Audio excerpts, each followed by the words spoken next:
Jadi ini bukan masalah individunya Pak Hasto kan gitu. Oke. Tapi ada hal-hal yang katakanlah ada gerbong politik yang sebenarnya Pak Prabowo saya kira akan mempertimbangkan hal seperti ini. Maka kemudian muncul amnesti kan gitu. Oke. Tom Lembong ya, berbulan-bulan, 9 bulan, bangsa ini berdebat. Salah apa enggak gitu? Ya. Salah atau enggak? Dan puncaknya ketika amar putusan dibacakan, hakim jelas-jelas mengatakan Tom Lembong tidak memiliki niat jahat. Ya, mens rea sebagai nggak ada. mens reanya. Bisa dibayangkan nggak kalau tidak ada abolisi terhadap Tom Lembong dengan cara berpikir menurut perspektif kepentingan publik dalam konteks rasa keadilan? Tentu ada yang mengatakan selama kurun waktu ini perdebatan berlangsung, energi bangsa habis. Kita bisa terbelah, yes or not.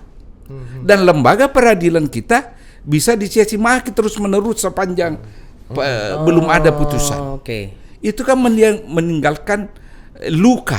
Ya. Orang bisa berpersepsi no trust terhadap lembaga peradilan kita kalau begini. Untuk hanya satu kasus ini, Pak Prabowo menurut saya sangat cerdik dalam membaca gelagat ini. Lebih baik kasih abolisi dengan segala risikonya. Toh saya punya hak konstitusional untuk melakukan demi kepentingannya. Ada kesan di publik kalau di masa Pak Jokowi kok banyak orang terjerat karena proses hukum yang berbeda politik ya. Orang kan nanya, di masa Pak Prabowo kok sebaliknya ya? Justru orang-orang ini Diampuni oleh Pak Prabowo kan gitu. Oke. Nah, dalam konteks game of perception, Pak Prabowo menang banyak. Oh, ya.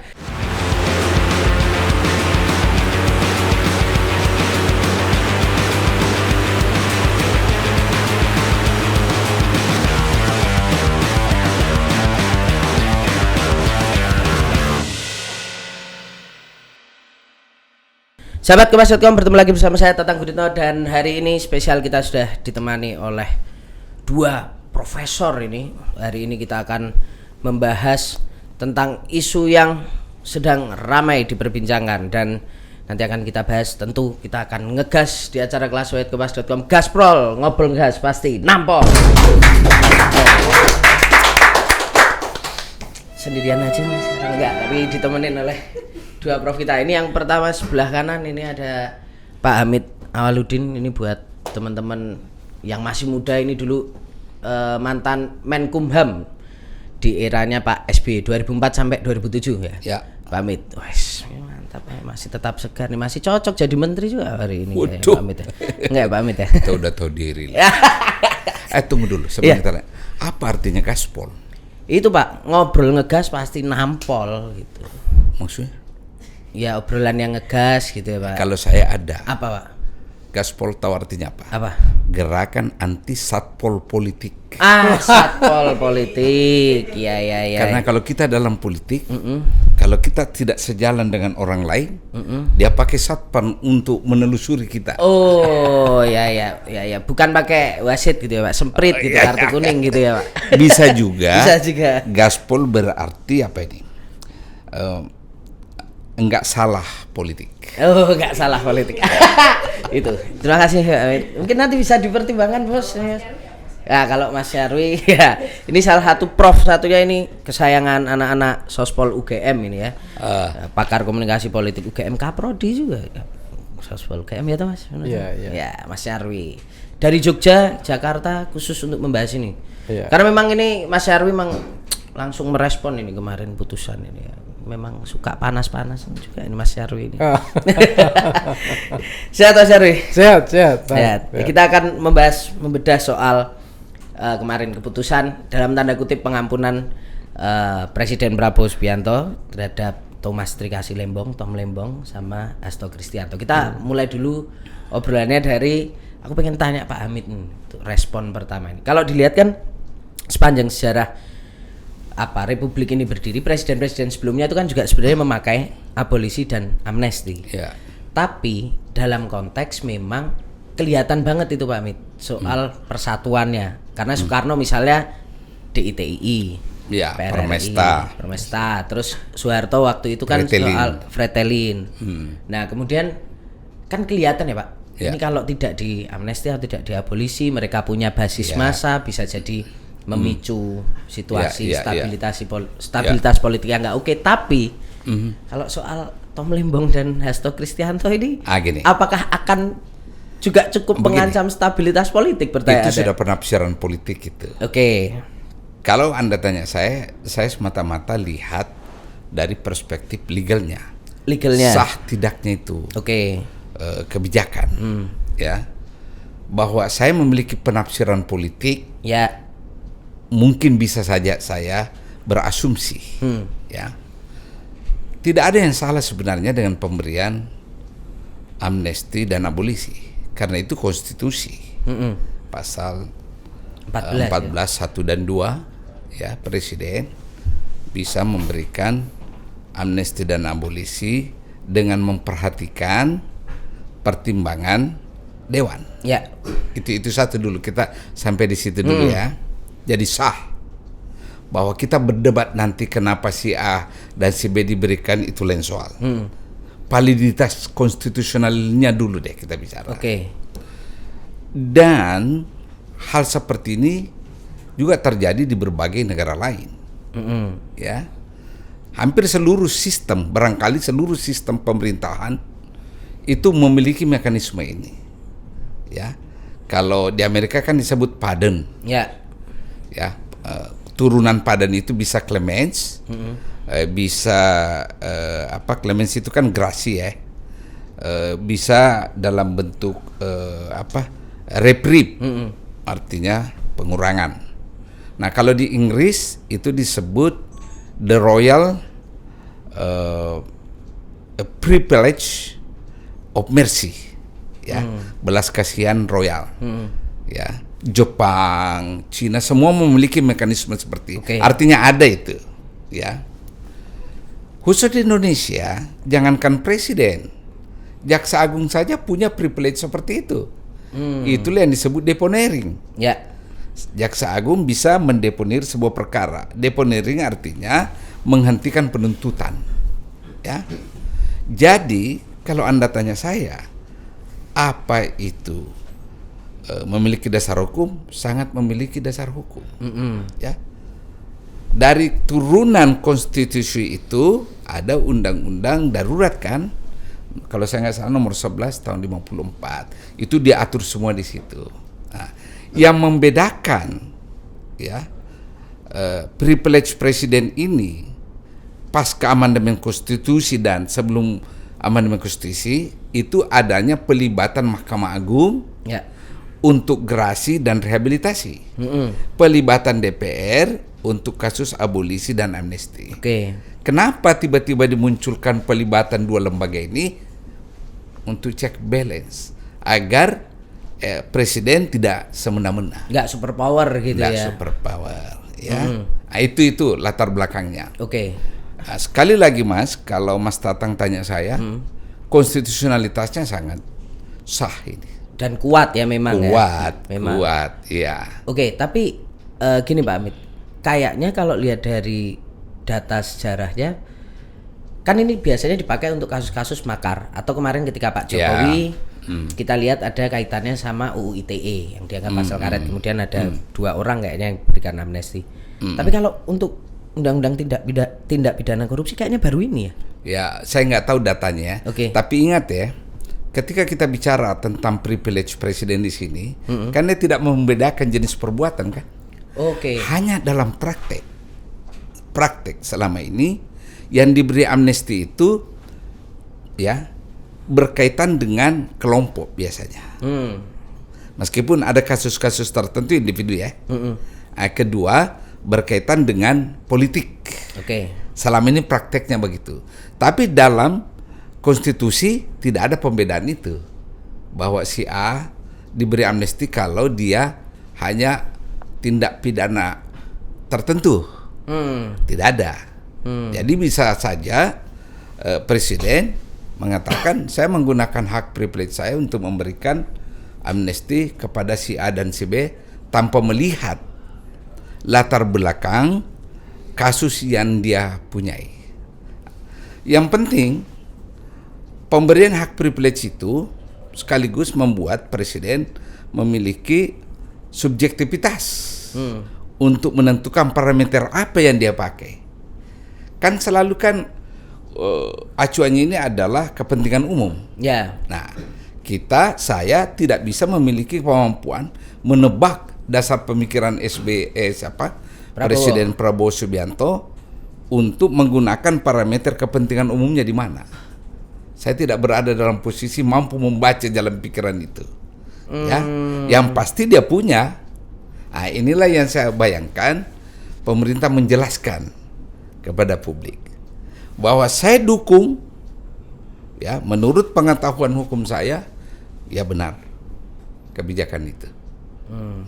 Secara konstitusi benar, Ya, tapi benar. Pak Amit merasa bahwa ini pemerintah harus menjelaskan lebih lanjut Ya. nih, karena alasannya kan untuk apa? Kepentingan umum. Kepentingan umum, Ya. apa politik yang Ya, damai, ya yang pastilah apa, ada motif itulah. politik, pasti ada motif Nah, politik. ini kita menarik nih, tanyain ke sebelah Tanya Pak Amit ahlinya, ini, tanya ahlinya ahlinya. nih, ini ya Ya. kan. Nah, kalau Mas Yarwi melihatnya gimana nih, Mas? Secara abolisi dan amnesti yang diberikan itu memang akhirnya sangat kental bermuatan politik, dan kenapa gitu? Maksudnya sebesar apa kemudian kalau kita bicara oleh misalnya katakanlah Tom Lembong ataupun Hasto gitu, bahwa ini akan mengancam stabilitas politik gitu kan, kegaduhan politik, sehingga akhirnya abolisi dan amnesti ini bisa diberikan gitu. Ya, pertama begini, tindakan presiden itu walaupun secara konstitusional tindakan hukum, tetapi presiden kan aktor politik. Oke. Keputusan presiden itu bukan sekedar punya dimensi hukum, tapi pasti punya muatan politik. Ya, itu satu. Terus yang kedua, pasti punya implikasi politik. Nah, yang ketiga, pasti punya pertimbangan politik. Ya kan? Tadi misalnya pertanyaan terkait dengan tadi saya nyambung ke Prof Hamid ya. Kepentingan umum misalnya. Itu saya yakin gitu ya. Presiden juga menggunakan haknya ini. Ini kan hak privilege yang dimiliki presiden. Ya, di pasal 14 itu Undang-Undang Dasar 45. Saya yakin pasti ada pertimbangan yang digunakan gitu ya. Katakanlah untuk menata sesuatu yang dianggap presiden perlu turun tangan. Ya kan gitu. Nah, dalam konteks misalnya keputusan terkait Pak Hasto ya kan, amnesti kemudian abolisi Pak Tom misalnya. Nah, menurut saya gitu ya, ada hal-hal tertentu yang keduanya itu layak diberikan atau pantas dan bahkan mungkin harus. Ya. Bahkan mungkin harus. Iya. Kan kalau kita simak misalnya argumen-argumen yang muncul dari para pembantu presiden dan juga tokoh-tokoh yang ada di lingkaran istana, itu kan misalnya ini demi persatuan. Oke. Ya. Ini ada katakanlah untuk menjaga harmoni. Ini penting bagi rekonsiliasi dan seterusnya. Ya. Nah, di sini sebenarnya Mas Atang, saya kira Pak Presiden ini juga melihat bahwa Pak Hasto, Pak Tom Lembong itu bukan sekedar individu warga negara yang sedang mengalami atau pernah, terlepas bahwa apakah proses hukumnya itu rekayasa apa tidak ya, tapi mengalami proses di pengadilan. Oke. Yang kemudian oleh pengadilan diputuskan bersalah. Ya, terlepas bahwa ini masih bisa diperdebatkan. Ya kan, apakah ini tindakan korupsi, suap itu bagian dari ini atau tidak, misalnya begitu. Itu soal perdebatan lain ya. Tapi paling tidak gitu ya, keberadaan dua tokoh ini nggak hanya sekedar individu tokoh itu sendiri. Ya, dia juga ada dalam jabatan-jabatan dia. Pernah jadi menteri, ya kan? Misalnya kita ngomong Pak Tom, pernah jadi menteri. Dan menteri ini juga ingat ya, ketika jadi menteri perdagangan, kemudian BKPM kalau nggak salah ya, perdagangan, itu kan juga di bawah Presiden Jokowi kan. Nah, kalau kita simak netizen kan rame itu. Ya, tidak ada visi misi menteri. Yang ada visi misi presiden. Nah, kalau menterinya salah gimana? Ya. Ini kan dasar-dasar logikanya kan ke sana. Ya kan? Kalau menterinya salah, Pak Presiden yang sebelumnya nggak salah kan, gitu orang nanya-nanya gitu. Nah, daripada ribut katakanlah begitu ya. Ini perlu luruskan atau perlu ditata ulang. Ya, istilahnya perlu pulihkan, kira-kira gitu. Ya udahlah, nggak usah ribut-ribut, ya kan gitu. Akhirnya kan mendapatkan abolisi misalnya begitu. Dalam konteks Pak Hasto juga saya kira begitu. Ada dugaan-dugaan, oh ini rekayasa sejak awal dan seterusnya. Kriminalisasi. Gitu ya. Kriminalisasi dan seterusnya kan gitu. Dan itu terjadi pada masa siapa? Pada masa Pak Jokowi kan, ketika masa itu gitu ya. Dan memunculkan banyak gitu ya ketidaksukaan, karena Pak Hasto ini sekjen PDI Perjuangan. Yang kritis. Yang kritis. Ini partai ideologis. Ya. Bahkan dianggap kakaknya Gerindra. Ya. Kan gitu. Datang kemarin tiba-tiba ke Kongres Bu Mega langsung nangis. Nah, Wah, seperti itu. Jadi ini bukan masalah individunya Pak Hasto kan gitu. Oke. Tapi ada hal-hal yang katakanlah ada gerbong politik yang sebenarnya Pak Prabowo saya kira akan mempertimbangkan hal seperti ini. Maka kemudian muncul amnesti kan gitu. Oke. Nah, tapi terlepas dari itu ya, Mas Tatang ya, saya kira sah ya. Saya setuju dengan Prof. Awaludin Hamid ya. Presiden kepala negara di banyak negara mempunyai privilege seperti itu. Kenapa? Karena ada proses-proses di pengadilan di hukum yang kadang kala gitu ya, butuh tangan penguasa kearifan tangan penguasa di akhir putusan itu. Dan maka bentuk misalnya amnesti abolisi kan di situ. Makanya jadi, konstitusi akhirnya memberikan selalu ruang dibuka untuk keran itu, seperti ya. itu. Iya. Karena apa? Ini posisi presiden sebagai kepala negara. Ya. Ya, kepala negara itu artinya head of state. Kalau kita cerita head of state ini kan sampai ke Tomasov kan. Apa itu head of state kan gitu. Karena apa? Dia simbol dari ekspektasi banyak harapan rakyat di sana. Maka dia bertindak bukan atas nama dirinya, individu dirinya, tapi representasi dari negara itu sendiri. Kan gitu, representasi dari harapan masyarakat. Dan saya kira Pak Presiden juga mendengar itu berbagai diskusi, berbagai ini gitu ya di netizen dan lain-lain. Saya kira pasti didengarkan keputusan itu. Maka ada kepentingan umum gitu ya, maka tadi narasinya itu kan bangun persatuan, bangun ini. Walaupun ya Tang ya, ini pandangan agak kritis ya. Ada paradoks ya, nanti kita tanya Prof. Hamid juga ya. Presiden kan di Undang-Undang Dasar kita sama kayak kepala negara di negara lain juga, itu punya privilege gerasi amnesti. Itu pasal 14 gitu ya, ayat 2 ya kan. Nah, negara kita di pasal 1 balik lagi, itu ada beberapa definisi ya kan. Kalau kita juga negara hukum kan gitu, ya dalam bentuk republik ya kan. Tetapi gitu ya, Indonesia itu juga negara kesatuan loh, kan gitu, ya. Nah kadangkala gitu ya, kalau terkait dengan tadi itu misalnya ya, apakah presiden menggunakan haknya gitu untuk memberikan gerasi amnesti gitu. Ini kan di pasal 24 Undang-Undang Dasar kita aja, kekuasaan kehakiman itu kan sesungguhnya merdeka, ayat 1. Tetapi ini juga bagus. Gerasi amnesti itu di ujung sesungguhnya presiden tidak mengintervensi proses hukum itu sendiri. Ya. Tetapi keputusan presiden di akhir itu kan ada kesan nih. Kalau misalnya presiden aja mengambil sikap itu, berarti apa? KY perlu turun tangan nih. Siapa nih hakim-hakim kan gitu. Dan kemudian melihat juga loh, proses ini kan juga berlangsung. Ada apa nih dengan KPK yang proses ini? Ya kan kok keputusan presiden seperti ini dan artinya ditarik lagi mundur ke belakang. Tapi dalam konteks ini kita bisa bicara dimensi politik bukan hukum ya. Apa yang dilakukan presiden kan seakan-akan berbeda dengan proses hukum yang berjalan. Memang presiden tidak kemudian mengintervensi proses hukum itu sendiri. Ya, tetapi dia mempunyai keputusan yang berbeda. Dengan hasil dari proses pengadilan itu sendiri, yang itu keputusan politik. Oke. Nah, fenomena ini Mas Tatang, ini sesungguhnya kalau menurut saya ini yang sering banyak di ahli-ahli studi kepresidenan kayak Arthur Schlesinger itu menyebutnya, walaupun ini tafsirnya multitafsir, bisa positif bisa negatif ya. Itu imperial presidency. Imperial presidency. Ya, jadi presiden yang punya kuasa luar biasa. Gitu. Okay. Nah, ini penting apa tidak? Pertanyaannya kan gitu. Ya.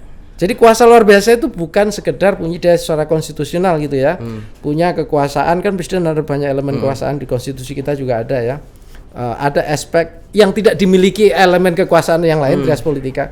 Presiden itu kan punya privilege, satu dimensi ada judiciary kayak ini, gerasi amnesti dan juga ada elemen dia mengusulkan hakim MK ini dan itu juga itu judiciary. Tapi juga ada legislasi kan, artinya dia lewat ini ya kabinet mengusulkan regulasi dan undang-undang. Tapi dia sendiri itu kan kekuasaan eksekutif, central executive power, ya.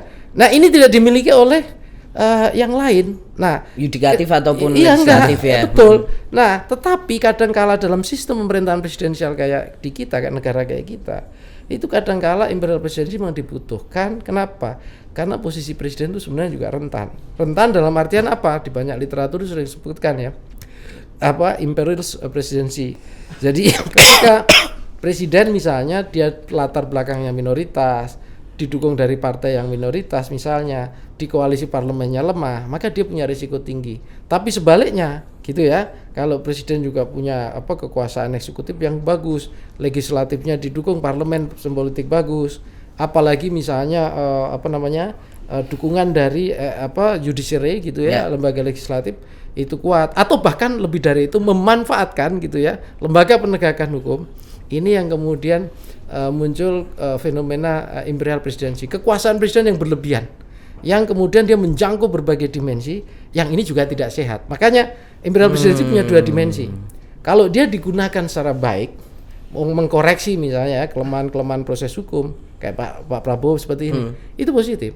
Tapi kalau misalnya kekuasaan yang berlebihan itu digunakan gitu ya, untuk misalnya mengeksploitasi, menggunakan instrumen hukum dan seterusnya gitu ya, memobilisasi atau bahkan mengkriminalisasi gitu ya. Nah, ini yang berbahaya. Oke, kita coba beralih dulu Mas ke soal hukumnya nih, aku masih penasaran. Ya. Pak Amit, tapi kalau bicara soal hukumnya nih Pak Amit, kenapa akhirnya kita sebagai negara hukum itu akhirnya punya konstitusi yang memberikan tadi privilege pada seorang presiden untuk kemudian bisa bahasanya tuh juga mengambil keputusan-keputusan hukum gitu ya, di luar yudikatif gitu, peradilan gitu. Ya gini. Itu sejarahnya gimana itu? Kenapa dibentuk itu tuh Pak?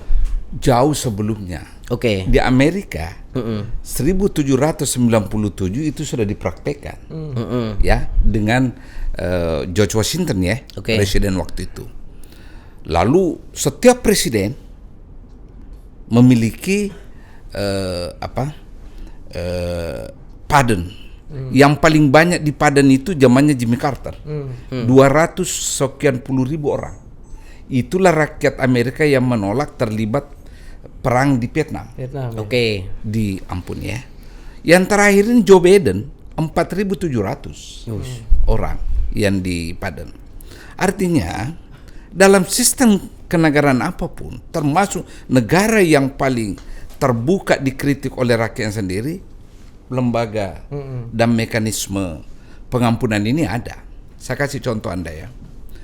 Ketika Nixon di pardon, istilahnya pardon kalau Amerika, diampuni oleh Gerald Ford, masyarakat Amerika terbelah. Karena kasus Watergate itu skandal terbesar dalam politik Amerika. Ada pidananya, penyadapan, ada upayanya Nixon menghalangi, obstruction of justice. Masyarakat Amerika terbelah. Naik Gerald Ford mengganti dia. Yang pertama dilakukan Gerald Ford apa? Mengampuni Nixon sehingga kasus Watergate tidak diproses secara pidana. Banyak rakyat Amerika waktu itu mulai berpikir, enggak, kewenangan ini sudah harus dihilangkan dalam konstitusi. Dia ajukan ke Mahkamah Agung. Tahu nggak hasilnya apa? Mahkamah Agung mengatakan tidak, kewenangan seperti ini tetap ada untuk kepala negara. Kenapa? Ada situasi tertentu suatu saat terjadi di mana kita harus mengambil putusan cepat demi kebaikan bangsa dan negara. Itulah sebabnya kasus Watergate disebut healing the nation. Sembuhkan luka bangsa ini dari praksi yang terjadi sekitar 2 tahun kan, selama proses Watergate itu berlangsung. Jadi Mas, ya, maknanya adalah kepala negara harus tetap diberi kewenangan itu. Jangan kita lihat dalam ukuran seperti sekarang tidak ada masalah. Kalau suatu saat terjadi masalah tanpa mekanisme itu, bagaimana kita menyelesaikan secara cepat itu? Nah, saya kasih contoh soal kasus Tom Lembong ya. Berbulan-bulan, 9 bulan, bangsa ini berdebat. Salah apa enggak? Gitu. Salah atau enggak? Dan puncaknya ketika amar putusan dibacakan, hakim jelas-jelas mengatakan Tom Lembong tidak memiliki niat jahat. Ya, mens rea sebagai mens reanya. Ya kan? Tapi diputuskan. Tapi diputuskan. Dan yang paling parah, jalan pikiran hakim mengatakan, Tom Lembong ini bersalah karena ya dia mengambil kebijakan yang kapitalistik. Apa urusannya ini kan?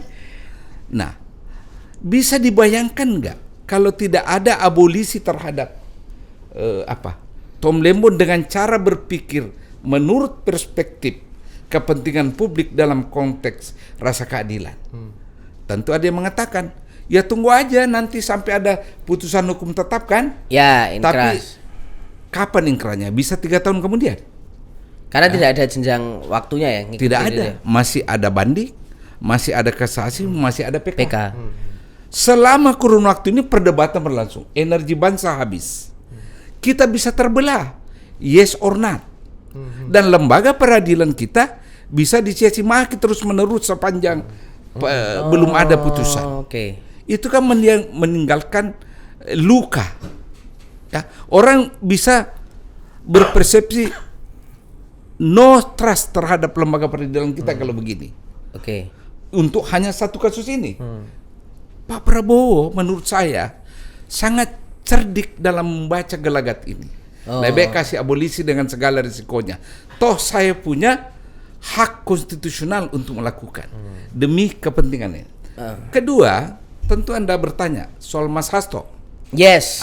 Itu Kalau yang Tom Anda Lembong mau tadi, buru ya. sebenarnya kan? Apa? Itu yang Anda mau buru sebenarnya. Ya maksudnya kan tadi Tom Lembong. gini. Nah, sekarang Mas Hasto Kita ini. kembali ke asal mula kasus ini kan? Oke.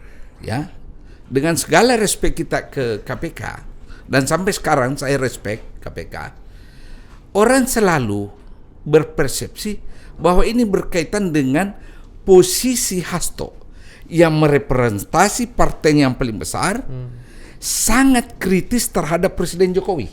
Ya. Ya, nah apa yang terjadi? Berbulan-bulan kan kita bangsa ini melihat bagaimana Hasto sangat kritis, bagaimana PDI mengkritisi pemerintahan Jokowi, ya kan? Di akhir-akhir itu ya. Ya di akhir-akhir itu. Presiden Prabowo tahu betul ini, bahwa kalau ini dibiarkan berlanjut lagi, ya banding, kasasi dan ini akan terjadi lagi perdebatan berkepanjangan, energi bangsa habis lagi. Dan ingat, Prabowo butuh ya ketenangan, tranquility memimpin bangsa ini. Kenapa? Anda lihat kan sekarang ekonomi bangsa kita. Ya. Kalau tidak ada ketenangan, tidak ada kohesi di dalam masyarakat, ya, bagaimana kita memacu ekonomi yang mengalami pelambatan seperti sekarang ini? Nah, itu dia.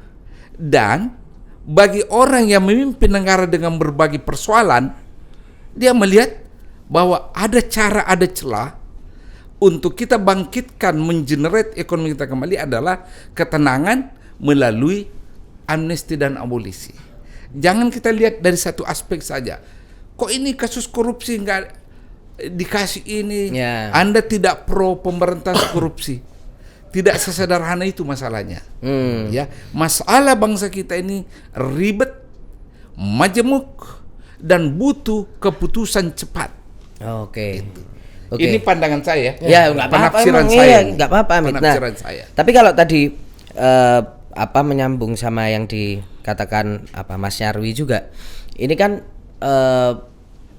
bahwa ada situasi di mana akhirnya yaitu tadi kenapa putusan di pengadilan itu kemudian berbeda dengan apa yang diambil oleh seorang Prabowo Subianto, yang akhirnya hari ini kan kita juga melihat Tom Lembong melaporkan gini, kan Pak Amit. Ya gini masalahnya. Kalau presiden tiba-tiba intervensi sebelum adanya putusan pengadilan, itu dianggap interference of the independence of judiciary. Itu malah salah ya? Malah salah. Penafsiran bisa liar. Eksekutif mencampuri kemandirian lembaga judisiari kita. Ya, karena Dia suara-suara tunggu sampai kritisnya ada gini Pak putusan. Amit, ada juga yang mengatakan bahwa kalau memang akhirnya mau diberi pengampunan, kenapa nggak dari awal? Itu justru malah salah ya, karena KPK, Kejaksaan dan polisi kan di bawah presiden, tapi justru ketika intervensi itu dilakukan di awal itu malah salah. Ingat ya, tidak mungkin kasusnya Hasto ya itu diberikan deponering karena KPK yang tangani. Ya, kalau kasusnya Lembong bisa dideponering ketika itu. Oke. Namun saya kira presiden jalan pikirannya tidak mau langsung dijudge. Dan kedua, sebelum proses pengadilan ini, apalagi sebelum putusan pengadilan, kontroversinya tidak seberapa kan dibanding pada saat putusan pengadilan keluar. Ya. Itu logikanya menurut saya. Sekali lagi, ini asumsi saya, penafsiran saya tentang ini. Karena saya belum pernah dengar penjelasan resmi dari pemerintah tentang latar belakang pengambilan putusan ini. Yang saya dengar adalah dasar hukumnya saja. Ya. Nah, itulah. Walaupun disampaikan untuk persatuan atau apa ya, cuman gitu-gitu Ya. aja ya, belum Harus, ada yang exactly. apa ya, lebih mendalam, lebih detail gitu ya, Iya. Pak Amit. Tapi ini lagi-lagi Pak Amit dulu nih dibombardir pertanyaan lagi nih. Terus kalau gugatan Tom Lembong itu gimana akhirnya? Karena kan dia menggugat ke Komisi Yudisial kan soal hakim yang kemudian memvonis dia itu, Pak. Oh begini, perlu kita berdiskusi lama kan, panjang tentang Panjang ini. Melaporkan hakim itu tidak boleh melaporkan karena putusannya, substansinya. Oke. Dia hanya boleh dilaporkan ke KY manakala ada pelanggaran etik. Ya. Oh, lebih ke etiknya. Etik, ya. Kan ke KY sama ke MA ya. Misalnya, seorang hakim bertemu dengan klien di restoran pada saat dia mengadili. Itu Berperkara kan ini. berperkara. Oh, Ini oke. pemahaman saya. Oke. Pemahaman saya. Oh, ya. Bisa jadi ada pemahaman konteks lain Hmm. yang saya tidak tahu. Tapi pemahaman saya, hakim Anda bisa persoalkan dari perspektif etik, bukan perspektif substansi putusan yang diambilnya. Oke. Karena itu mencampuri interference namanya. Oke. Ya? Oke. Siap, Pak Amit. Nah, ini sekarang bombardir kita geser ke sebelah kiri ini, Pak. Mas Nyarwi, Ya. kalau kita melihat dari apa yang Saya boleh minum dulu ya? Oh, boleh, Pak. Silahkan, monggo. Dari apa yang diputuskan oleh Pak Prabowo. Ini karena tadi Mas Nyarwi kan yang nyinggung duluan. Ini kan dua kasus ini kan erat kaitannya sama Pak Jokowi karena terjadi di masa Pak Jokowi ya. Oleh PDIP juga apa Mas Hasto juga keras banget itu kan mengatakan itu. Apakah kemudian kalau secara kacamata politik putusan ini bisa dibilang bahwa ini semakin menunjukkan sinyal bahwa Prabowo ingin muncul menunjukkan diri bahwa aku sekarang presiden ya dan berjarak dengan Jokowi karena dua kasus ini kan sepertinya bola panasnya itu diarahkan lebih ke Jokowi gitu. Ya begini, memang menurut saya sangat mustahil kita berharap ini saya harus bikin statement yang mungkin lebih agak ekstrim dikit. Ya. Sangat mustahil berharap Pak Prabowo itu mengatakan saya berbeda dengan Pak Jokowi, itu sepertinya nggak mungkin. Karena dari awal komitmennya itu kan melanjutkan, Oke. ya kan, pemerintahan Jokowi. Dalam banyak kesempatan Pak Prabowo hidup Jokowi kan gitu kan. Terima kasih Pak Jokowi dan seterusnya. Yang berbeda yang bisa kita berharap adalah implikasi dari langkah-langkah yang dilakukan Pak Prabowo itu kebijakan politik dan seterusnya yang pada akhirnya bisa berbeda dengan pada Pak Jokowi. Oke, jadi kalau statement mungkin akan enggak, tapi langkah-langkah yang dilakukan mungkin akan menunjukkan ke arah situ. Ya, begini Tang, dalam politik Indonesia itu kan kita sulit ya mendapatkan pernyataan maupun ekspresi yang kemudian absolut ya, itu sesuai dengan apa yang disampaikan dari teks itu sendiri. Oke. Jadi makanya Tersirat semua lah ya mainnya. selain tersirat itu kan maknanya menjadi relatif. Maka kan seringkali kita dengar pernyataan ini sudah tapi belum. Ya. Iya kan Iya. begitu kan. Iya, sudah Karena tapi kita tidak belum, bisa ya. mengatakan ini sudah atau ini belum kan gitu. Iya. Maka akhirnya iya ini sudah tapi belum kan gitu. Oke. Jadi seringkali begitu gitu loh. Oke. Atau orang Ngambang-ngambang iya, gitu atau ya. orang yang sering mengkritik Pak Jokowi itu kan ini kok sen kanan belok kiri kan Oke. gitu. Jadi kadangkala statement elit itu mengarah ke kanan tapi bisa juga gitu ya outputnya mengarah ke kiri kan gitu. Jadi kalau kamu tadi nanya soal misalnya apakah Pak Prabowo itu sudah mengambil jalan yang berbeda gitu dengan Pak Jokowi, saya kira dari produk atau langkah kebijakannya itu punya implikasi yang berbeda jelas. Misalnya begini, kenapa Maksudnya saya- berbeda ini akhirnya jadi semakin menunjukkan bahwa kita bisa mengatakan bahwa semakin berjarak. Ya, apa Jauh yang dilakukan implikasi dari putusannya makin menjauhkan. Kalau kita ingat ya, ketika proses hukum Pak Hasto ini terjadi kapan? Di masa Pak Jokowi juga. Tom Lembong gitu ya, ketika masuk terjadi kapan? Di masa Pak Jokowi juga. Presiden di masa itu Pak Jokowi punya kuasa juga kan terkait dengan proses ini apa istilahnya politik ya.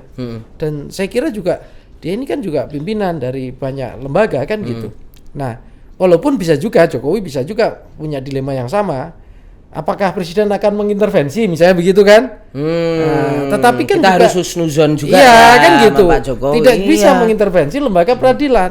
Tapi kan pertanyaannya ada yang salah nggak dengan proses katakanlah hukum peradilannya dengan data dan buktinya sehingga orang ini bisa dituntut dan seterusnya itu kan juga bisa diperiksa sebenarnya kan gitu sebelum masuk dalam proses hukum.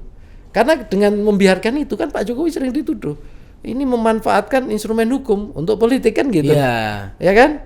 Nah ini juga terlepas dari ini balik lagi keputusan politik kan ada di presiden sesungguhnya. Nah apa yang dilakukan Pak Prabowo saya kira itu berbeda kan? Dia mengambil di ujung, memang momentumnya bagus Pak Prabowo. Kenapa? Dari proses hukum sudah berlangsung, keputusan sudah keluar. Nah disinilah momentum presiden punya keputusan yang tepat, amnesti, abolisi, ya kan? Tapi kan orang lihat, kemudian publik ya kita bicara publik ya. Kalau di masa ini ada kesan kan gitu, ada kesan di publik kalau di masa Pak Jokowi kok apa ya banyak orang terjerat karena proses hukum yang berbeda politik ya. Orang kan nanya di masa Pak Prabowo kok sebaliknya ya, justru orang-orang ini diampuni oleh Pak Prabowo kan gitu. Nah persepsi ini yang saya kira dalam konteks game of perception Pak Prabowo menang banyak. Ya. Pak Prabowo berhasil mengambil itu tadi bahwa game of perception-nya saya mengampuni kok. Ya, walaupun banyak orang mengatakan begini. Biar Pak Hamid kayak panas juga ini Mas Ari. Sebentar sedikit aja. Banyak orang mengatakan kemudian begini. Ini kok yang bikin pestanya di masa Pak Jokowi yang cuci piring Pak Prabowo kan gitu. Ada juga mengatakan. Tapi kan kadang di masyarakat yang makin beradab orang yang cuci piring jauh dihormati. Kan gitu. Orang yang cuci piring jauh ya itu quote banget itu ya. Quote lagi aja itu. Ya. Pak Amit ini kayaknya pengen sedikit. Saya lebih menukik ke pragmatisme politik ya. Boleh Pak Amit. Ingat nggak sebelum kejadian ini negeri ini heboh dengan apa? Pemakzulan. Itu kan? Ini kan membuat posisi Pak Prabowo berada dalam dilematis kan? Dituding apapun yang terjadi Prabowo akan lindungi ini kan? Karena wakil presiden dan dia berjasa ke Jokowi kan? Nanti ke depan ini dengan kasus pengampunan ini persepsi itu akan berkurang bahwa right or wrong Pak Prabowo mengikuti kemauannya Jokowi dengan kasus yang ada ini, bahwa ternyata tidak seperti itu. Buktinya amnesti dan abolisi dikeluarkan. Nah itu menurut saya ada ini hitung-hitungan seperti ini, pragmatisme yang tidak salah juga, salah juga, karena dengan kegaduhan itu tidak akan ada kohesi. Artinya Pak Amit mau mengatakan bahwa bisa jadi apa yang dipikirkan Pak Prabowo secara pragmatisme politiknya adalah bahwa apapun keputusan yang saya ambil itu lepas dari pengaruh Jokowi. Yes. Jangan Anda selalu menganggap saya apapun yang dikehendaki Jokowi saya akan kasih. Nah itu maksudnya. Pesannya mau ke situ. Barangkali. Sekali lagi ini kan penafsiran subjektif saya. Kita kan diskusi, Pak. Kan kita pertama saya tidak kenal Pak Prabowo, tidak pernah saya tanya. Masa tidak kenal Pak Amit? Saya tidak pernah saya bertemu. Beliau tidak kenal saya juga. Kedua, saya tidak kenal Pak Dasko. Dia juga tidak mengenal saya. Jadi saya tidak pernah ada interaksi tanya langsung. Apa sih motifnya? Ini sekali lagi penafsiran saya. Siapa tahu benar kan ya, bisa jadi ya Pak Amit ya. Nanti habis itu diundang ngopi-ngopi Hambalang kan bisa jadi Pak Amit. Enggak, tadi menyebut Pak Dasko, jangan-jangan Pak Dasko pengen kenalan juga sama Pak Amit. Bisa jadi Mas Arwi. Mas siapa ini, saya bukan siapa-siapa untuk mau dikenal. Jangan-jangan saya mau mengenal beliau tidak berkenan saya kenal. Ini Pak Dasko tolong ini. Tapi ada platform yang sama. Oke. Beliau guru besar kan? Ya. Ya. Kita juga Oh, saya guru besar, dipanggil Pak Hamid guru besar. iya. Udah satu klub berarti, Pak Hamid? Satu klub kita. Bisa lah bikin forum guru besar, bisa nanti Oh, gitu ya? Iya, sama Bang Dasko. Nah, kalau balik lagi ke Mas Nyarwi, kalau kita bicara soal power politik di belakangnya, tadi disampaikan bahwa seorang Presiden Prabowo melihat bahwa seorang Tom Lembong dan Hasto Kristianto ini bukan sekedar individu, tapi dia merepresentasikan kelompoknya masing-masing. Kalau bicara soal power dan posisi, kan hari ini sebenarnya kan yang punya basis masa, ideologi dan lain sebagainya adalah posisi Mas Hasto sebagai mantan sekjen waktu itu. Apakah ada dugaan secara politik sebenarnya pemberian abolisi Tom Lembong ini juga bagian dari Pak Prabowo juga pengen apa ya tadi cuci piring, tapi nggak pengen juga kelihatan bahwa Hasto kayaknya tak ampuni, Tom Lembong enggak, kan itu akan kelihatan sekali. Karena kalau kita lihat konteks hari ini kan sebenarnya PDIP jadi satu-satunya partai di parlemen yang belum bergabung, dan kayaknya Pak Prabowo masih pengen bikin koalisi yang kuat supaya PDIP bisa bersatu gitu. Kita melihat politik itu jangan dari aspek kelembagaan dan formalitas politik saja. Oke. Makanya di literatur itu selalu disebutkan kan, ada kalau logika parlementer ya, ada yang parliamentarians. Walaupun kita presiden kan tetap punya parlemen juga, presiden punya parlemen. Ada yang disebut ekstra parlementer, sesuatu yang nggak terartikulasi dan terakomodasi dalam lembaga representasi politik, dia tetap muncul. Oh. Nah, kalau kita lihat secara keorganisasian betul yang punya basis massa ya dalam struktur organisasi memang hanya Mas Hasto, ya kan, dalam konteks dua orang ini. Tapi kita ingat siapa Tom Lembong? Tom Lembong itu orang penting di masa ketika Anies Baswedan dengan Muhaimin maju dalam konteks capres-cawapres dalam Pilpres kemarin. Dan kalau kita lihat kan dari sisi elektoral kan dukungannya juga lumayan. Ya. Ya kan? Belum dari sisi opini publik di media massa. Artinya apa?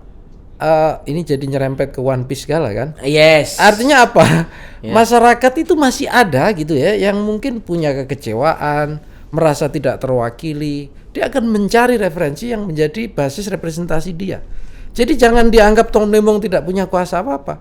Tom Lembong representasi kelas menengah, orang profesional, ya kan? Orang yang dianggap jujur, orang yang bekerja dengan tulus, ya di tengah kelompoknya kan dinarasikan begitu. Bahkan orang yang sangat lugu lah. Pak Anies itu pernah ngomong gitu misalnya ya, Mas Anies. Jadi ini saya kira banyak yang punya simpati dan empati.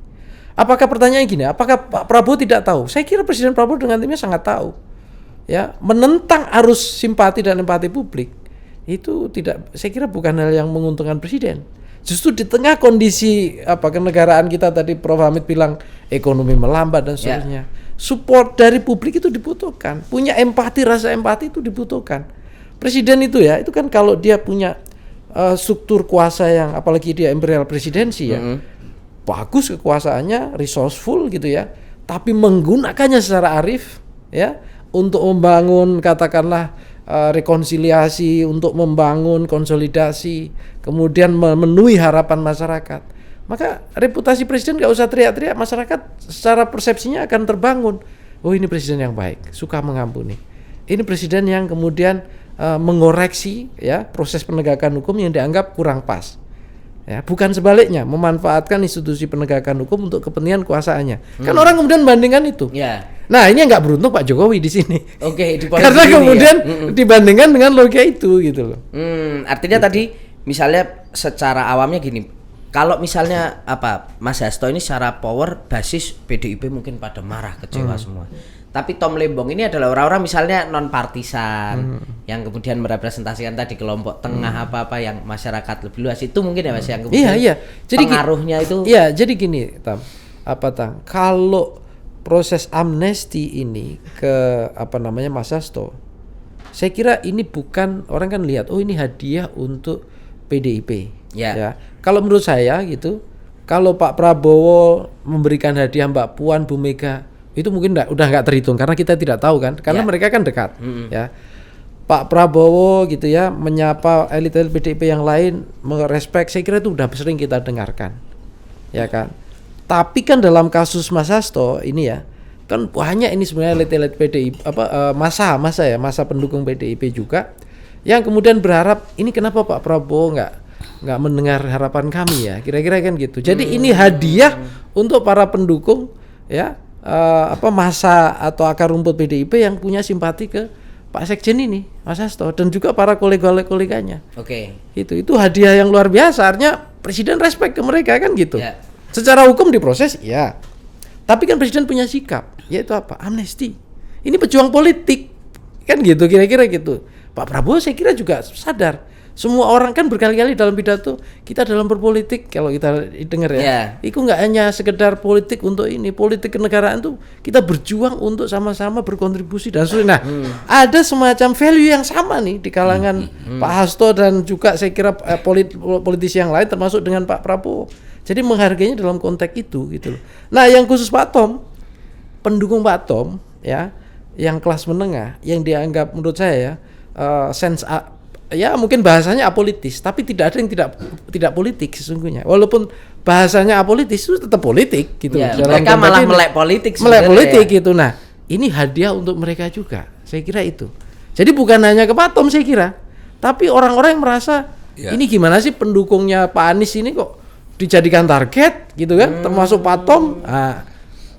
Tolong dong, kami ini kan orang-orang keren nih, kan gitu. Nah ini hadiah saya kira secara psikologi politik itu menurut saya koneksi presiden sebagai presiden kepala negara dengan mereka ini itu makin menguat. Ini yang disebut membangun rekonsiliasi, persatuan, harmoni, itu di sana substansinya. Bukan sekedar ke elit saja.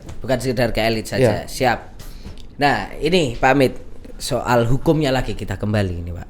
Ini kalau kita melihat bahwa situasi hari ini adalah apa yang dilakukan Pak Prabowo tadi sesuai dengan konstitusi, menjadi satu momentum yang menurut Pak Amit juga didukung lah karena daripada negara gaduh dan lain sebagainya. Tapi implikasinya nanti apakah ini juga bisa menjadi satu presiden buruk ke depan di mana ya mungkin aja orang juga terus akhirnya mencari-cari celah bahwa oke, kalau nanti kita berkasus lobby Pak Prabowo aja misalnya lah kan bisa aja tuh Pak. Boleh saja tapi apakah presiden pada saat itu dengan ukuran subjektifnya mau memberi abolisi atau amnesti?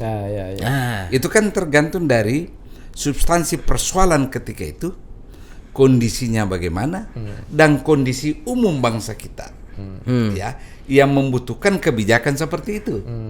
Kalau Anda tanya saya, kondisi yang paling urgent sekarang Pak Prabowo selesaikan adalah masalah ekonomi kita. Ya. Dan ini tidak terjadi kalau terjadi kegaduhan. Maka butuh ketenangan. Butuh rekonsiliasi besar-besaran sehingga ada kohesi dalam masyarakat. Nah, Anda tentu jangan bandingkan dengan kondisi sekarang dengan akan datang bahwa ini menjadi presiden kan? Ya, presiden belum tentu. Ya, tergantung kondisi pada yang dihadapi, entah besok, entah lusa dan sebagainya. Ya. Nah, salah satu kritiknya juga soal kasus terutama di Tom Lembong ini, Pak Amit, adalah karena dalam Undang-Undang Tipikor itu pasal 2 dan pasal 3 itu kan, itu tuh dianggap wah ini kok kayaknya bisa jadi jalan masuk untuk cukup karet nih untuk mengkriminalisasi orang. Jadi Pak Amit sepakat dengan itu nggak? Karena ini Undang-Undang Tipikor tentang apa ini? Yang nomor pasal 2 dan pasal 3 kan ini soal yang pasal 2 adalah merugikan negara untuk diri sendiri. Pasal 3 dengan menggunakan kewenangan intinya.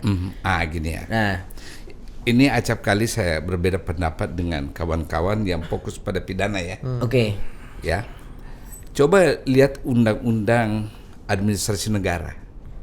Kan jelas setiap jabatan itu memiliki diskresi kewenangan. Tidak ada jabatan, tidak ada pejabat tanpa kewenangan. Dan kewenangan itu diambil berdasarkan kepentingan publik.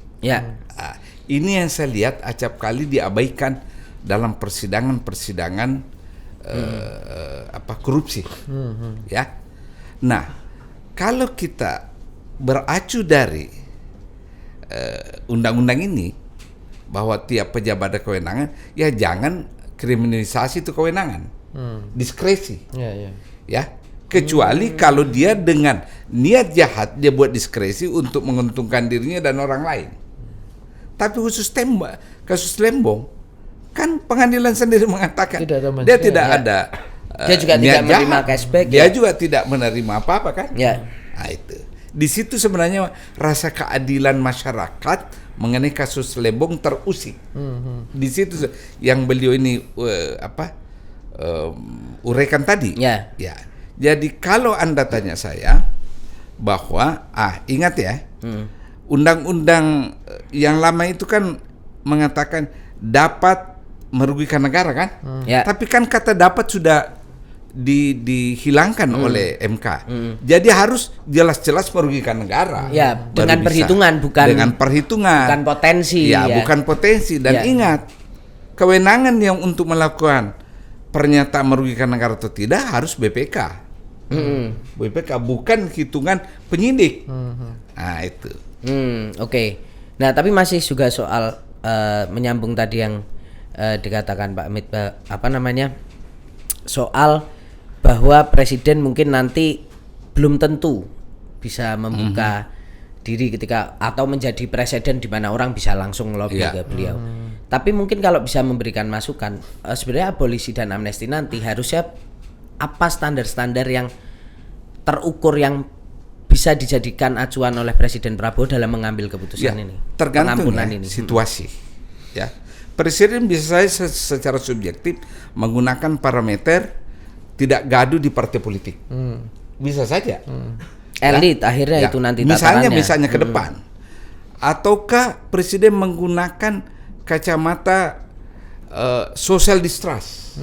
Masyarakat sudah tidak percaya lagi dengan aparat negara misalnya. Ya toh? Itu membahayakan negara. Yang membahayakan negara. Ya. Katakanlah misalnya penyerbuan kantor polisi, orang tidak percaya polisi, ya pengadilan sudah dilempar dimaki.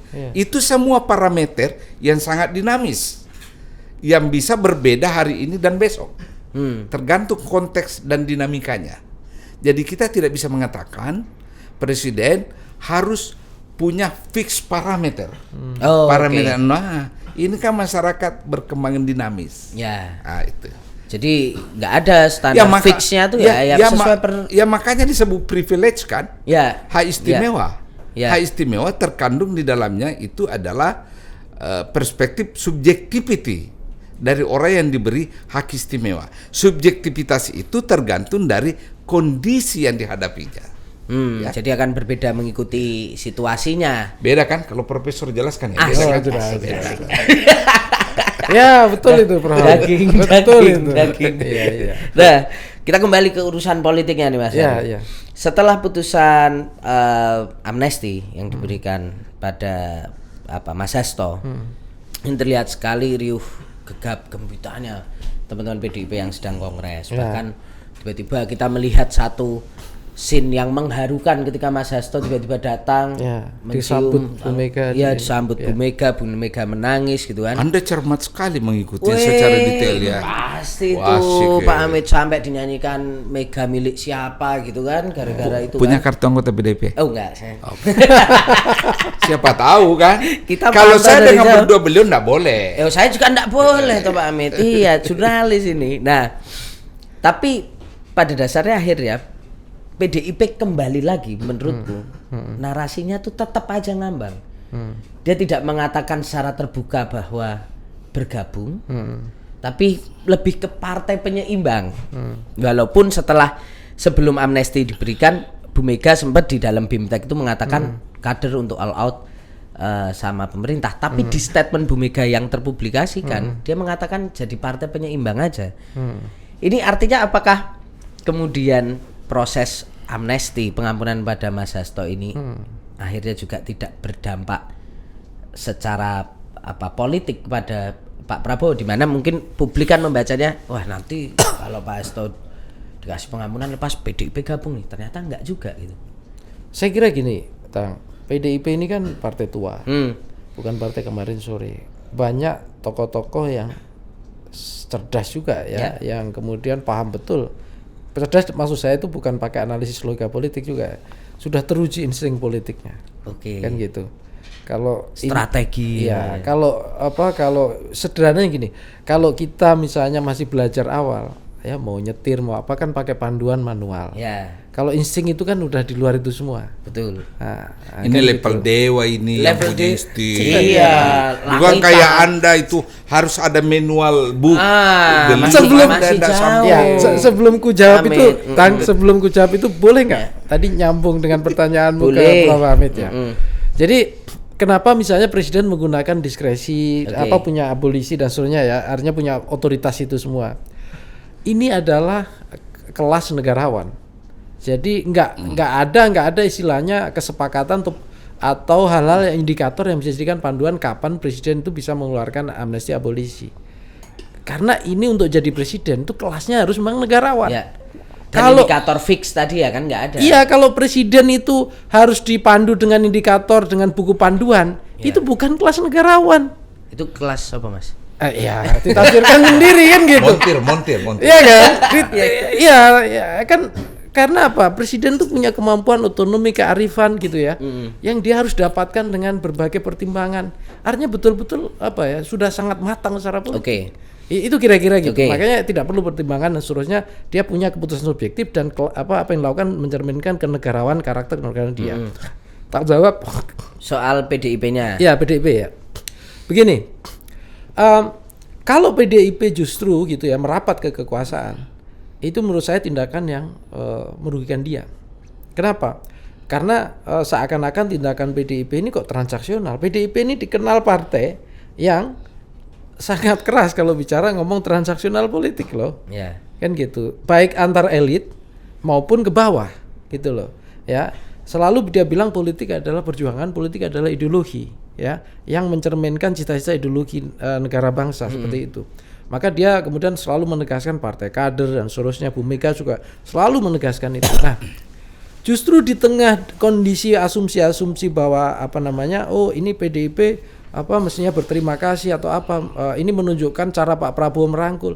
Kalau menurut saya justru dengan penegasan PDIP konsisten ini langkah yang bagus, tepat. Jadi dia kan selalu ngomong, walaupun kata ini kan ambigu ya, orang Indonesia kan masih selalu istilahnya kurang nyaman dengan oposisi karena secara hukum kita tidak mengenal sistem oposisi juga pemerintahan kan gitu.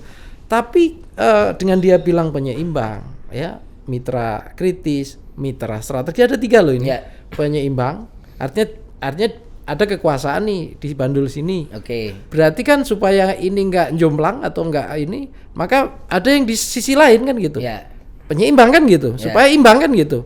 Kalau nggak imbang berarti kan ada Oleng. lebih dominan, Ya. oleng kan gitu. Nah, artinya bilang penyeimbang itu garis miring ya di luar kekuasaan. Garis miring sungguhnya oposisi. Tetapi kata oposisi ini di Indonesia tidak menguntungkan, termasuk ke pemilih. Karena oposisi garis miring makar, oposisi ganggu negara, Ya, ya. Oke. oposisi ganggu pembangunan, ganggu pemerintah dan seterusnya. Itu mindset yang sudah lama terwariskan dan itu nggak bakalan bagus untuk Kalau PDIP. Orde Baru, oposisi sama dengan tidak berselingkungan. Nggak berselingkuhan. Bahkan bisa ditarik-tarik yang dulu Prof. Hamid awal cerita nulis di Kompas, subversi. Subversi. Padahal oposisi sama subversi beda kan Ya, gitu, ya. tapi bisa ditarik ke arah sana gitu loh. Oke. Melawan negara. Nah, itu sampai ke sana. Nah, jadi pilihannya kan tadi penyeimbang ya. Yang kedua mitra kritis misalnya. Dia menjadi mitra, tapi dia pengen kan kritis kan gitu. Oke. Artinya dia pengen mengambil segmen elektoral yang ada di luar kekuasaan. Pak Prabowo ini juga butuh kan tentu saja partai atau entitas atau apapun yang selalu menyoroti atau mengkritisi dia. Nah, memang itu tidak bisa kita berlakukan dalam sistem presidential government system, nggak bisa. Kenapa? DPR itu kan kalau kita lihat struktur komposisinya maupun proses politiknya kan nggak bisa kemudian dibuat blok-blok kayak parlementer DPR kita. Oh iya. Ya kan, ketua Ya. DPR-nya siapa? Proses ininya bagaimana? Tetapi kalau kita lihat bagaimana parameternya gini aja, Tang. Apakah misalnya tokoh-tokoh partai yang di parlemen di PDI Perjuangan itu kalau rapat dengan entitas pemerintah diem bikin representasi pemerintah seringkali terusik terus. Ya. Misalnya ada yang nanya ya, kemarin beberapa kita simak ya, saya lupa namanya, tanya ke Bu Mulyani, Bu ini efisiensi kok nambah utang, ini gimana logikanya? Ini kalau bukan partai-partai yang kritis nggak mungkin dia akan nanyakan itu. Ya. Ya kan, ini anggaran pendidikan kok belok-belok, ini gimana misalnya? Katanya 20% sekian. Nah, ini kan masih suara-suara kritis juga yang diperlukan pemerintahan Prabowo untuk mengoreksi. Kalau terjadi sedikit jangan sampai kejauhan kan gitu. Ya. Kira-kira gitu. Nah, selain itu menjadi mitra strategis kan gitu. Kenapa? Karena tadi saya bilang politik kita itu juga ada 2 dimensi, yang sifatnya keorganisasian, yang juga ekstra parlementer. Yang keorganisasian tentu saja Pak Prabowo membutuhkan mitra organisasi atau kepartean yang dia tidak gabung dalam kabinet, tetapi dia juga punya representasi yang besar di parlemen. Dia juga punya basis akar rumput, punya suara opini publik. PDIP mitra yang tepat di sana. Ya. Dan ini semua saya kira menjadikan gitu ya positioning PDIP maupun jalan PDIP ini tetap bagus gitu loh. Dalam artian secara kultural kan Pak Prabowo, Bu Mega bersahabat, pernah maju bareng, nggak pernah ada persoalan, ada persoalan gitu. Tetapi secara politik diferensiasinya jalan. Jadi PDI Perjuangan masih punya peluang gitu ya untuk memperluas basis elektoralnya dan juga paling tidak menjaga lah, karena kemarin kan ada banyak netizen bilang PDI Perjuangan jadi target nih kalau bisa jadi partai 7% kan gitu. Nah saya kira dengan posisi di sana saya kira justru lebih strategis untuk mempertahankan, bahkan bisa punya peluang berkompetisi kan gitu, dan tanpa harus punya utang budi kan ke Pak Prabowo kan gitu. Kan saya kira ini kan sebagai elit mereka bersahabat. Mereka punya pola dan pattern atau pola atau alur sendiri dalam jalur politiknya gitu. Nah, dalam konteks ini yang saya kira ya, yang kadangkala publik kan berharap ya, ini apa PDIP nggak merapat ke Pak Prabowo ini masih ada ini nih segitiga nggak enak nih dengan Pak Jokowi. Saya kira hari ini ya, kalau kita bicara kepartean, Pak Prabowo memandang PDIP itu dalam konteks kepartean selain tokoh-tokoh ya. Selain ketokohan dan hubungan personal ya. Betul. Tapi sebagai kepala negara, Pak Prabowo saya kira selalu memberikan ruang yang sama kepada partai-partai dan entitas untuk tumbuh dan berkembang. Makanya apa? Kayak kemarin kan kita lihat kan, datang ke Solo, acara PSI, penutupan dan seterusnya, respek ke Pak Jokowi dan seterusnya, selalu dilakukan. Makan malam dan itu dilakukan. Artinya memberikan peluang sama yang untuk berkontestasi. Tapi kan ruang politiknya jelas berbeda di masing-masing ini. Sehingga kalau mengatakan bahwa ini mengaruhi ya segitiga, artinya Bu Mega PDIP nggak bisa sepenuhnya dekat karena di sana masih ada kedekatan Prabowo dengan Jokowi. Saya kira itu juga terlalu menyederhanakan. Kenapa? Karena menurut saya ya PDI Perjuangan dan juga ini itu dia punya pertimbangan yang lain yang mungkin bisa jadi gitu ya. Dia menganggap katakanlah bukan variabel yang menentukan hubungan relasi ini dengan Pak Prabowo, kira-kira gitu. Itu dugaan saya gitu. Ya, kalau akademisi ilmuwan kan melakukan analisis dan subjektivitas analisis ya. Bisa benar, bisa salah. Saya seperti Pak Prof Hamid ya. Bisa benar, bisa salah. Benar, bisa salah. Ya. Nah, tapi kan kalau situasinya kayak gitu Mas Nyarwi, ini kan berarti artinya juga tidak menguntungkan dong untuk Pak Prabowo. Apa yang bisa dipegang oleh seorang presiden ketika partai politik itu tidak menyatakan dia berkoalisi? Naif gak Prabowo Subianto itu dalam part ini? Terkait itu khusus untuk PDI Perjuangan, saya kira Pak Prabowo itu punya trust yang tinggi, baik ke Bu Mega maupun ke partai PDI Perjuangan.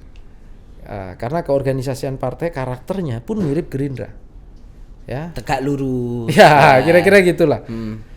Jadi dan Prabowo ini kan dulu ada yang mengatakan kalau dulu zaman-zaman masih ketika Pak Prabowo masih capres-capres zaman dulu, hipokrit lah apa kan muncul kritik-kritik gitu kan.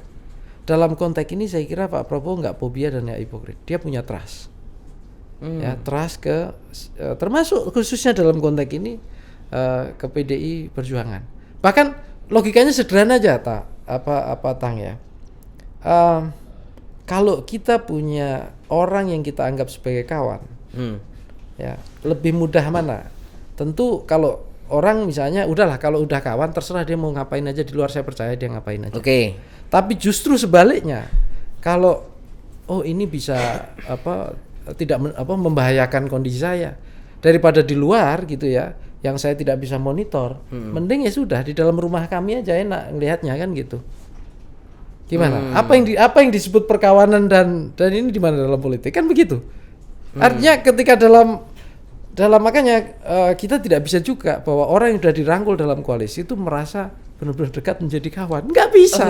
Justru orang yang bisa jadi itu di luar, tidak secara formal, itu bisa jadi kawan dan sahabat sejatinya. Malah justru yang kelihatannya tidak satu rumah bisa jadi paling deket gitu ya bahasanya. Ya kalau kita udah percaya ke teman saudara kita, aku mau udahlah kamu kemana aja aku percaya kan gitu. Nggak ketemu tiap hari pun bisa. Ya jadi, kamu pulang pun nggak bakalan bakar rumah kita kan gitu. Kan gitu kan? Iya. Kan gitu. Artinya teman-teman yang ada di dalam koalisi sendiri juga belum tentu bisa memiliki kedekatan, trust yang sebegitunya ya. Tidak menjamin juga. Tidak ada jaminan. Ya. Politik itu kan gak hanya ideologi, politik juga chemistry kan. Oke.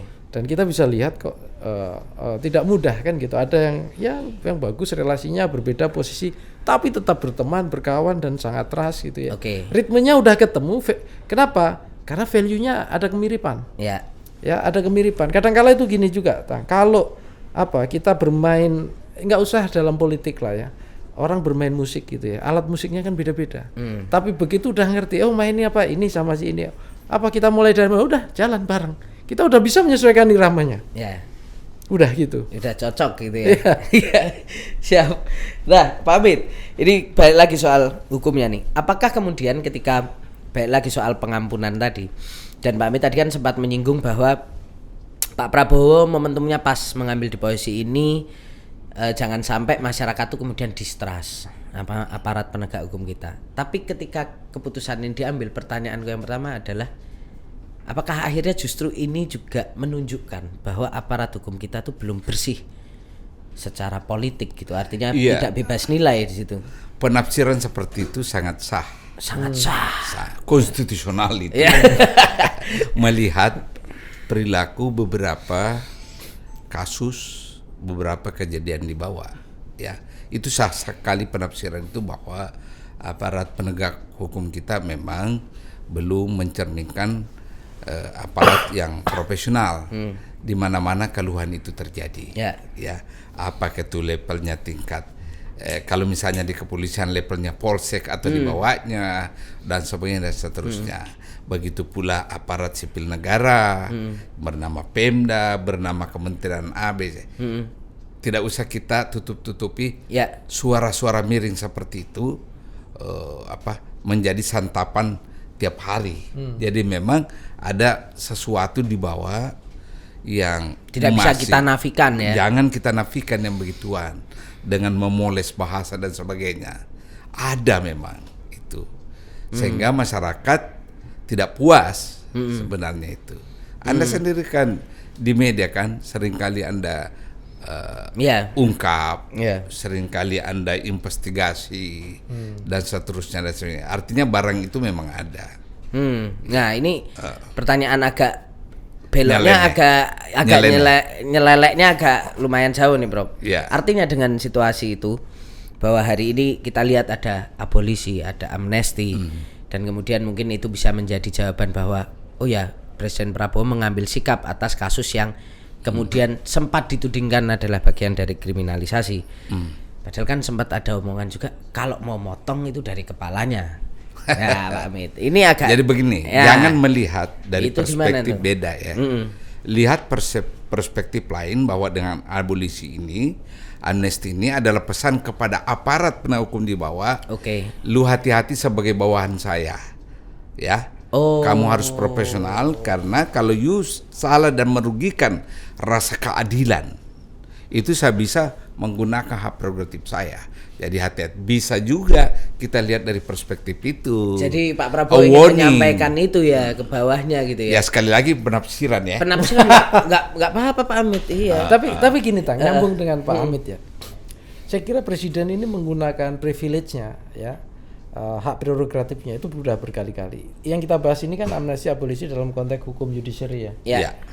Sebelumnya itu kan ada kawan kita juga misalnya Hasan Hasbi itu kan sempat blunder ya.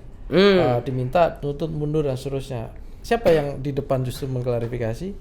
Yang minta maaf Pak Prabowo kan gitu. Saya sebagai presiden mungkin kurang ini dan seterusnya. Waktu pertemuan dengan beberapa maka ya kita harus ini dan diminta lagi masuk misalnya seperti itu. Artinya apa? Mau resign nggak boleh. Iya mau resign nggak boleh. Artinya apa? Prabowo ini tipe pemimpin atau leader yang take risk, mengambil risiko. termasuk apa-apa yang mungkin kurang pas dilakukan oleh anak buahnya. Ya, nah, tetapi ini sebenarnya juga warning ke anak buahnya kan kira-kira gitu. Dalam arti sebagai kepala negara, kepala pemerintahan kan punya pembantu presiden, punya ini dan seterusnya. Ya, sebagai kepala negara dia mengangkat banyak lembaga penegakan hukum kan gitu. Ya, dari kepolisian, kejaksaan dan seterusnya. Ya, terlepas bahwa ada perdebatan lain ya. Misalnya apakah kejaksaan itu harus di luar kabinet apa tidak di masa Pak Habibie itu di luar. Tapi setelah itu kan semuanya masuk kabinet kan gitu. Ya, termasuk misalnya perdebatan yang belum selesai juga. KPK ini idealnya lembaga yang benar-benar independen atau kayak sekarang kan gitu.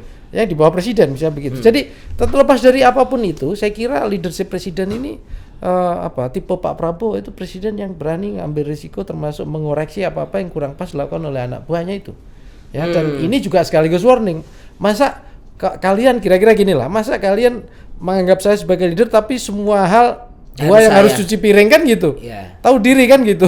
Kira-kira apa Prabowo kan gitu. Ya, kira-kira gitu. Tapi walaupun ini di kalangan netizen ini udah sering ada pola gini nih, Mas, dianggapnya adalah Pak Prabowo ini ada kebijakan bikin pro kontra, dibiarin, terus tampil sebagai hero. Polanya kayak gitu. Ya. Itu pandangan itu gimana Mas Jarwo melihat ya? Enggak, itu saya kira gini. Dalam politik kalau dianggap itu social engineering politik, ya itu wajar-wajar. Ya karena apa? Nature dari Presiden Prabowo ini kan dari ketika masuk ke dunia politik, starting point-nya dia populis loh, nasionalis, populis. Tentu ketika dia berkuasa pengen menjaga koneksinya dengan publik melalui populismenya dia. Ya kan? Tentu ada banyak cara. Mungkin orang-orang hukum juga mengkritik langkah presiden yang katakanlah menggunakan hak privilege-nya ini adalah populisme hukum sesungguhnya. Presiden memberikan menggunakan privilege-nya untuk apa? Supaya memenuhi harapan dan ekspektasi rasa keadilan misalnya begitu. Itu kan juga ke sana. Apakah itu itu wajar gitu. Sekarang gini loh, kalau saya prinsipnya begini. Seorang penguasa atau misalnya kayak presiden, bahkan dia dengan nature kuasanya imperial power presiden sekalipun, nggak ada masalah. Sejauh bahwa itu digunakan untuk hal yang bisa memberikan manfaat, yang kebaikan, bukan misalnya sebaliknya menggunakan kekuasaan gitu, misalnya dalam konteks menguntungkan kelompoknya, atau bahkan kemudian merugikan gitu ya, yang lain, atau bahkan mungkin makanya kan ada banyak dilema dalam konteks sedikit saya tambahkan imperial power presidensi ini, Tang. Kalau presiden sangat lemah, dia menjadi imperialis, imperial ya, artinya presiden tuh dalam posisi nggak bisa ngapa-ngapain ya karena ini. Tapi kalau dia terlalu dominan dan kuat menyalahgunakan kekuasaan, sesungguhnya dia bisa menjadi imperialis. Semena-mena kan gitu. Nah ini tentu yang berbahaya. Makanya wajah dari ini bisa tergantung subjektivitas dan kearifan presiden itu sendiri. Ya. Nah kita berharap kalau presiden menganggap kenapa tiba-tiba ini ada ini kemudian yang take credit istilahnya taking point atau image di situ presiden tidak ada masalah sejauh bahwa ada agenda besar yang dianggap penting. Contoh apa? Ini nih jangan gaduh. Kita butuh stabilitas nih. Stabilitas tentu dengan cara yang demokratis, nggak pakai di pressure ya, tapi masyarakat supaya merasa nyaman, tenang dan seterusnya. Supaya apa? Siapa tahu ekonomi bergerak, siapa tahu ini. Apakah itu nggak baik? Itu bagus, kan gitu. Nah artinya apa? Kalau ada tujuan objektif yang mulia, yang seperti itu, saya kira nggak ada masalah. Bahwa presiden butuh support, presiden butuh dukungan publik, itu saya kira nggak ada masalah sejauh bahwa dia memerlukan kuasa itu untuk mencapai sesuatu yang punya manfaat besar ke masyarakat kita. Ya siapa tahu, kita kan nggak tahu habis ini misalnya tiba-tiba terjadi keajaiban walaupun sepertinya sulit ya. Ekonomi misalnya bergerak sampai angka 6,5% misalnya, masyarakat bisa kerja, lapangan kerja terbuka. Siapa nggak senang kan gitu? Kan gitu. Siap. Nah, gini terakhir Pak Amit, apakah dengan situasi ini kita melihat abolisi amnesti Pak Prabowo ini juga bisa menjadi salah satu pintu masuk bahwa kita masih bisa berharap bahwa situasi peradilan dan hukum kita akan menjadi lebih baik? Karena ada satu presiden yang ente jangan main-main gitu. Saya mengharapkan demikian. Tidak ada jaminan, tapi saya mengharapkan seperti itu. Tidak ada jaminan mengharapkan. Tapi saya mengharapkan supaya para penegak hukum, penyidik, penuntut dan pengambil keadilan yang bernama itu aware bahwa presiden kita secara konstitusional punya hak. Tolong jangan Anda zolim kepada orang, kira-kira gitu ya. Oke. Tolong Anda tidak berperilaku tercelah dalam mengambil, dalam memutus perkara. Sebab ada presiden yang memiliki hak konstitusional yang bisa mengatakan, "Ndak, saya mau ambil langkah lain." Nah, itu. Hati-hati di situ. Ya, semoga kita berharap dan harapan kita ini membawa Indonesia yang lebih baik. Asik ini bulan Agustus, Mas, gitu. Iya, makanya. Iya. Gitu. Ya, persatuan ini gitu. Wah, Anda itu kalau ngomong persatuan, Harus kayak presiden ya kan, Amit. Iya. tambahin hidup salah atau benar NKRI. Ya, Harus begitu. Hidup salah atau benar NKRI. Gitu. Dan kepalkan tangan. Kepala tangan ya. Ya, yang kanan ya, Pak. Oh, ya kanan. Jangan kanan, Amit. Kalau Ya. kiri nanti beda lagi ya. Ya, benderawan bisa nih. Oke, pamit, terima kasih banyak Mas Nyarwi, terima kasih banyak. Kasih. Kita berjumpa lagi dalam diskusi-diskusi selanjutnya untuk Ya. membuat apa tadi, benar atau salah tetap NKRI tadi. Gitu, dan semoga podcast ini membawa kita ke Hambalang suatu saat nanti ngopi-ngopi sama Pak Prabowo, kan asik juga ya Pak Prabowo ngajak bertiga gitu. Pak Amit kok kayak langsung agak tegang gitu kalau ngopi. Ya ke tegang, saya ini rakyat biasa. Hambalang. Apalagi saya. Anda membandingkan opportunity bersama presiden, saya langsung Ciut gitu ya. Mantan menteri loh. Oke lah, gitu, terima kasih sekali lagi, tetap sehat-sehat, dan terima kasih sahabat Kompas.com, semoga bisa memetik banyak pencerahan atas obrolan hari ini. Saya Tatang Gurta mengucapkan terima kasih. Kita tetap ngegas dan tetap nampol. See ya.